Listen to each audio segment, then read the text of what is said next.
Frères et sœurs dans le Seigneur, Shalom. Voilà, nous sommes déjà rendus au 4e dimanche de Carême. Ça va vite, hein? Et ça nous permet aussi de voir le chemin parcouru. Vous savez que quand on se prépare pour aller en pèlerinage, on se prépare physiquement, émotionnellement. Et je pense qu'il y a beaucoup de préparation à faire quand on veut aller en pèlerinage.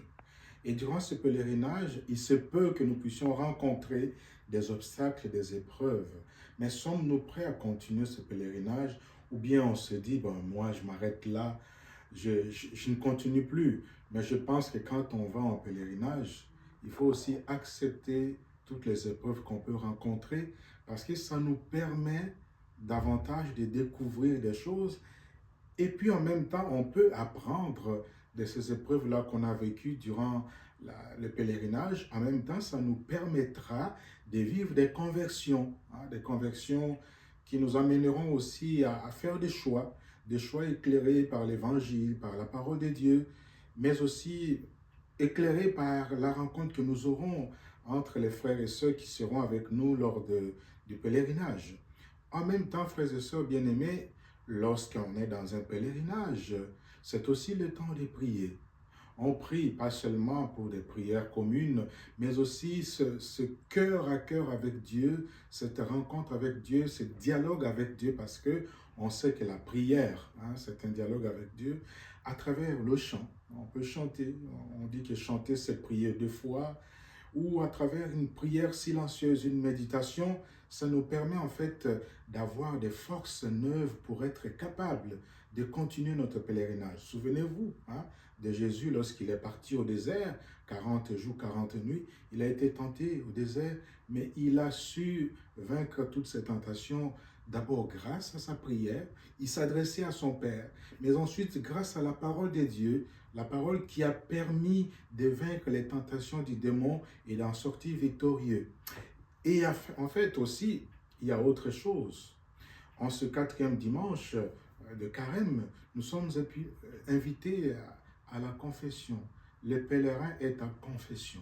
La confession ne veut pas dire nécessairement aller voir un prêtre pour confesser ses péchés, mais d'abord se confier à une personne, lui dire ce que je suis, ce que je vis dans mon être. On voit à travers l'évangile de l'enfant prodigue comment il est parti au loin, il a fait tout ce qu'il pouvait faire, mais il promet de revenir.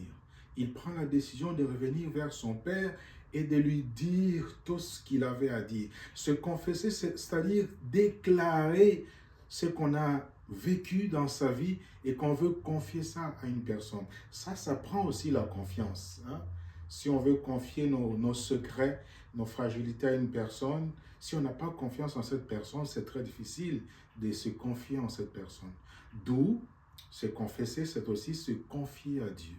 Lui dire, Seigneur, voilà, je me présente à toi tel que je suis. Tu me connais mieux que moi-même avec mes fragilités, mes défauts, mais aussi avec cette volonté de vouloir me convertir, comme on l'a entendu dimanche dernier, hein, le pèlerin en conversion. Nous sommes appelés justement à faire ce pas de la conversion à la confiance en Dieu à travers ce que nous pouvons lui proposer.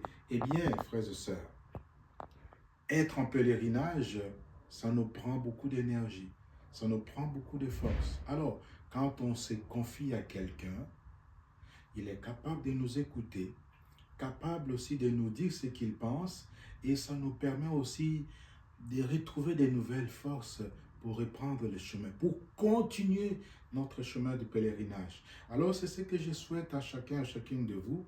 On est rendu au 4e dimanche, bientôt, hein, ça va débouler vite vers la semaine sainte, les triduum pascal et les dimanches de Pâques. D'abord par la vigile pascale, nous vivrons des moments importants de notre vie de croyants et croyantes, de notre vie de chrétiens et de chrétiennes, mais il faut que le pèlerinage se fasse comme il faut. C'est à travers ce pèlerinage que nous arriverons à bon port pour célébrer Pâques dans la joie et l'allégresse. Que Dieu vous bénisse. Shalom.